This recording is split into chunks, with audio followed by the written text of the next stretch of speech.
Everyone, today we will start your new chapter. So your chapter name is The Making of a Scientist, and your writer is Robert W. Peterson. He is a American newspaper writer. So in this story we are talking about the Richard एब्राइट. ठीक है, ये पूरी story जो दी गई है वो है Richard एब्राइट के. तो रिचर्ड एब्राइट एक you can see that he is a biochemistry and molecular biology. ठीक है, तो वो अवॉर्डेड हैं as a scientist biochemistry and molecular biology में.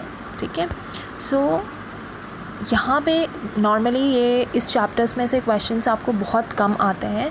सो if we talk about the chapter starts with at the age of 22 a former scout of the year excited the scientific world with a new theory on how cells work. ठीक है, eight the age of 22 में ही जो Richard एब्राइट थे, जो कि scout of the year रह चुके हैं, उन्होंने किस तरीके से जो साइंटिफिक वर्ल्ड है उसमें उन्होंने तहलका मचा दिया विद अ न्यू थ्योरी कि सेल्स कैसे काम करते हैं. Richard H एब्राइट and his college colleague roommate explained the theory in an article in the Proceedings of the National Academy of Science. तो रिचर्ड एच एब्राइट और उनके जो एक्स रूममेट थे उन दोनों ने मिलके एक आर्टिकल निकाला जो कि अब पब्लिश होने वाला था of the national academy of science में. ठीक है, जो कि बहुत बड़ी बात थी उस टाइम पे.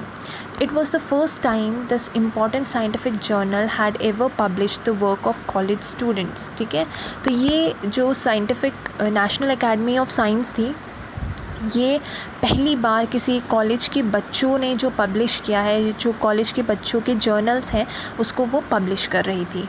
इन sports that would be like making the big league at the age of 15 and hitting a home run your first time at bat. ठीक है, तो यहाँ पे बोला गया, कंपेयर किया गया है कि हम जैसे मानते हैं कि स्पोर्ट्स में जब आप स्पोर्ट्स खेलते हैं तो एक 15 साल का बच्चा जब एक ही फर्स्ट ही चांस में वो हिट करता है बॉल को या बैट को मारता है, ठीक है, और होम रन बनाता है, मतलब जीतता है, पहली बॉल में आप बोल सकते हो कि 6 मारता है, वो इसी तरीके का काम था.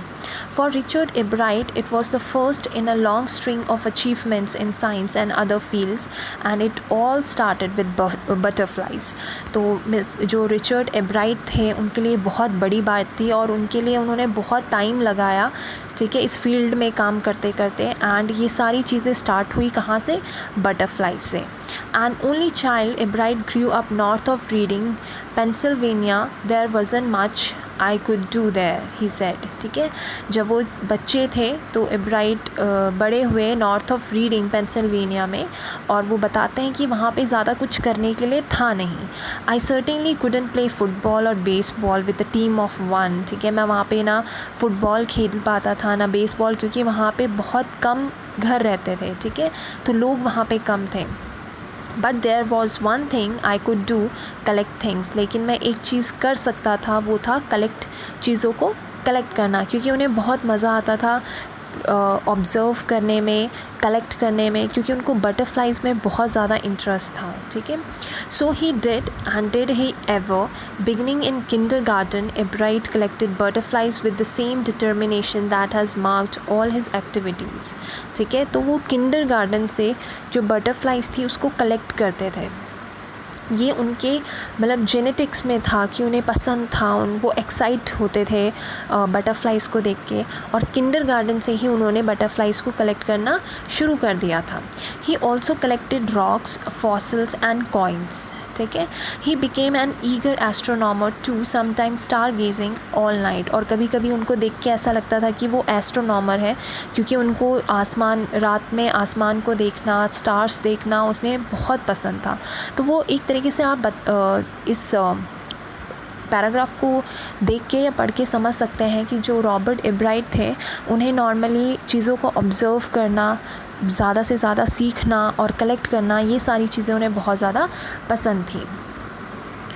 From the first he had a driving curiosity along with a bright mind. He also had a mother who encouraged his interest in learning. तो शुरू से ही, बचपन से ही उन्हें उन्हें हर चीज़ सीखने का शौक़ था, ठीक है। और इसका साथ दिया उनकी मदर ने, क्योंकि उन्हें पता था कि उनके बेटे को क्या क्या चीज़ें पसंद हैं, उसे सीखना पसंद है, उसे कलेक्ट करना पसंद है। तो उनकी जो मदर थी उन्होंने काफ़ी इनकरेज किया उन्हें। She took him on trips, brought him telescopes, microscopes, cameras, mounting materials and other equipment and help him in many other ways, ठीक है। तो आप देख सकते हैं कि वो उनके लिए उनके साथ ट्रिप्स में जाती थी, टेलीस्कोप ख़रीदा, माइक्रोस्कोप्स, कैमरास ख़रीदे, ठीक है, और अदर इक्विपमेंट्स करे और डिफरेंट तरीक़ों से उन्हें सिखाने की कोशिश करी है, चाहे किसी में भी उनको इंटरेस्ट हो। I was his only companion until he started school. तो यहाँ पे उनकी मदर बोल रही हैं कि मैं ही उसके साथ हमेशा रहती थी, मैं ही उसकी कंपेनियन थी जब तक कि उसने स्कूल स्टार्ट नहीं किया। After that I would bring home friends for him, और मैं उसके लिए, जब वो उसने स्कूल में जाना शुरू किया तो मैं उसके लिए फ्रेंड्स उसके घर पे लेके आती थी। But at night we just did things together, लेकिन हम दोनों क्या है रात को डाइनिंग टेबल में बैठते थे। और क्योंकि जो रिची थी, उनकी मदर जो है उनको रिचर्ड की जगह रिची करके बुलाती हैं, was my whole life after his father died when Richie was in 3rd grade. तो जब वो 3rd ग्रेड में गए तो उनके जो फादर थे रिचर्ड के, उनकी डेथ हो चुकी थी। तो उनकी मदर ही सब कुछ थी उनके लिए, और मदर के लिए उनका बेटा ही सब कुछ था। So she and her son spend almost every evening at the dining room table. If he didn't have things to do I found work for him, not physical work but learning things, ठीक है। तो वो बोलते हैं कि वो dining room में बैठ के, टेबल में बैठ के उन चीज़ें सिखाती थी उन्हें, ठीक है, उनके लिए काम निकालती थी। नॉट अ फिज़िकल वर्क, कोई सामान उठाने का या काम करने का काम नहीं, ठीक है, बट लर्निंग थिंग्स। वो ऐसी ऐसी चीज़ों को लेके आती थी, ऐसी बुक्स लेके आती थी जिससे वो कुछ सीखे, ठीक है, उसके इंटरेस्ट जगे और क्यूरियोसिटी बढ़े। तो ऐसी चीज़ें उन्हें वो सिखाती थी। His mother said he like that, he wanted to learn, और उन्हें वो पसंद भी था रिचर्ड एबर्ट को, ठीक है, और वो सीखना चाहते थे। And learn he did, he earned top grades in school on every day things, he was just like every other kid, his mother said, ठीक है। ऑफकोर्स वो छोटे से ही बहुत अलग थे, लेकिन वो क्योंकि वो हर एक चीज़ में इंटरेस्ट लेते थे, चीज़ों को ऑब्ज़र्व करते थे, और ये उनकी ग्रेड्स में भी दिखता था। मतलब वो हमेशा A+ लाते थे, लेकिन बाकी चीज़ों में वो नॉर्मल बच्चों की तरह ही थे। By the time he was in the 2nd grade, एब्राइट had collected all 25 species of butterflies found around his hometown। तो ओनली जब वो 2nd ग्रेड में थे तो उन्होंने बटरफ्लाइज़ की 25 स्पीसीज़ कलेक्ट कर ली थी, जो कि वो अपने होम टाउन, मतलब अपने जहाँ वो रहते हैं उसी के आसपास जो बटरफ्लाइज़ मिलती थी उन्हें, उसकी 25 स्पीसीज़ उन्होंने कलेक्ट करे थे। ये सारी चीज़ें बताई जा रही हैं उनकी मदर के through. Next is that probably would have been the end of my butterfly collecting, he said। यहाँ पे रिचर्ड एब्राइट बोल रहे हैं कि इसके बाद, क्योंकि मैंने 25 स्पीसीज़ कलेक्ट कर ली थी, तो अब मैं कुछ अलग करना चाहता था और मैंने ये सारी चीज़ें बंद कर दी थी। But then my mother got me a children's book called the travel of monarch X, ठीक है। लेकिन एक दिन मेरी मदर मेरे लिए एक बुक लेके आई, उस बुक का नाम था the travels of monarch X. That book which told how monarch butterflies migrate to Central America open the whole of science to the eager young collector, ठीक है। तो उसमें कुछ बातें ऐसी थी जिसकी वजह से क्या था कि उसमें बताया गया था कि किस तरीके से जो बटरफ्लाइज़ हैं, मोनार्च बटरफ्लाइज़ हैं, वो माइग्रेट करती हैं सेंट्रल अमेरिका में। और इसकी वजह से जो रिचर्ड थे उनमें दोबारा से क्या है, ईगर आ गया कि मुझे जानना है, ठीक है, इन बटरफ्लाइज़ के बारे में। At the end of the book readers were invited to help study butterfly migrations, ठीक है। और यहाँ पे क्या बताया गया है कि उस बुक के लास्ट में लिखा गया था कि जो भी ये बुक पढ़ रहा है, चाहे वो कोई भी रीडर है, वो इन्वाइटेड है, ठीक है, वो किसी भी तरह की हेल्प करें या स्टडी करें उन बटरफ्लाइज़ की, जो मोनार्च बटरफ्लाइज़ हैं वो कैसे माइग्रेट करते हैं, उनको ट्रैक करें। जो भी ये बुक पढ़ेगा तो ये वो हेल्प कर सकता है।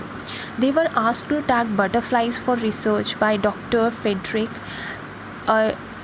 Architect of the university of Toronto Canada, ठीक है। तो ये बोला गया था कि आप उस जितनी भी बटरफ्लाइज़ आपको मिलती हैं उनको टैग करिए। ये बोला गया था बाय डॉक्टर फेडरिक। ठीक है।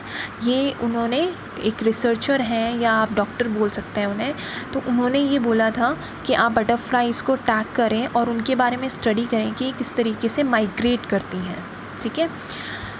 Ebright's mother wrote to Dr. Argot, and soon Ebright was attaching light adhesive tags to the wings of monarchs। तो जो एब्राइट थे वो काफ़ी टैलेंटेड थे और उन्होंने छोटे छोटे टैग्स लगाना उनके विंग्स पे, बटरफ्लाइज के विंग्स पे लगाना उन्होंने शुरू कर दिया। Anyone who found a tagged butterfly was asked to send the tag to Dr. Argot, ठीक है। तो कोई भी बटरफ्लाई मिलती है तो उन्हें बोला जाता है कि आप उसे डॉक्टर आर्गट को सेंड कर सकते हो। The butterfly collecting season around reading last 6 weeks in last summer, जो कि आप पैराग्राफ में देख सकते हैं, ठीक है। यहाँ पे बटरफ्लाई कलेक्टिंग सीजन्स हैं and around reading last 6 weeks का या लास्ट समर का कितने नंबर ऑफ बटरफ्लाइज कलेक्ट किए हैं, ठीक है, और कौन कौन से काइंड्स हैं, ये काइंड्स ऑफ बटरफ्लाइज हैं, ठीक है। If you are going to chase them one by one you won't catch very many, so the next step for Ebright was to raise a flock of butterflies. He would catch a female monarch, take her eggs and raise them in his basement through their life cycle from egg to caterpillar to pupa to adult butterfly, ठीक है।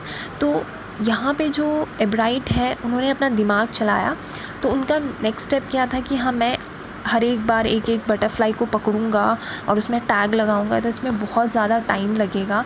तो वो क्या करता है, वो एक female monarch को कैच करता है, ठीक है। उसका एग्स के बाद जो वो अपने एग्स वहाँ पे देती है, बेसमेंट में लेके जाता है, वहाँ पे वो अपने एग्स देती है और वो एग से फिर कैटरपिलर बनता है, फिर प्यूपा, फिर एडल्ट बटरफ्लाई बनता है और फिर उन पे टैग लगा के वो उसको छोड़ देता है। Then he would tag the butterflies. तो जब एग कन्वर्ट हो जाता है पूरा बटरफ्लाई में, तब उसको वो टैग लगाता है, wings and let them go, और फिर उसे छोड़ देता है। For several years his basement was home two thousands of monarch in different stages of development. और इसकी वजह से काफ़ी सालों तक उसने अपने बेसमेंट में मदर बटरफ्लाइज रखी हुई थी, ठीक है, और वो उन पर टैग लगाता था और जब वो काफ़ी सारी हो जाती थी तो उन्हें वो छोड़ देता था। Eventually, I begin to lose interest in tagging butterflies. It's tedious and there's not much feedback, ठीक है।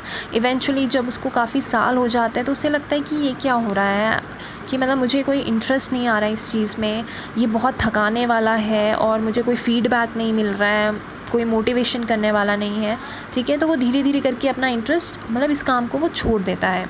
एब्राइट said in all the time I did it he laughed, मतलब पूरे दिन भर वो यही काम करता रहता था और अभी सोच के उसको, ये सारी चीज़ें सोच के उसको हंसी आती है।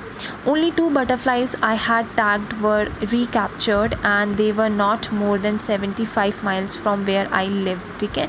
तो यहाँ पे बोला गया है कि क्योंकि माइग्रेशन की बात हो रही है, तो जिसको छोड़ा गया था उसमें से सिर्फ, जितनी भी मैंने बटरफ्लाइज छोड़ी थी उसमें से सिर्फ 2 बटरफ्लाइज मेरे पास वापस आई या मैंने उसे पकड़ा, ठीक है। क्योंकि आसान होता है, हम टैग लगा देते हैं किसी चीज़ पे तो वो हम आसानी से पहचान जाते हैं कि ये मेरा टैग लगा हुआ ही बटरफ्लाई है।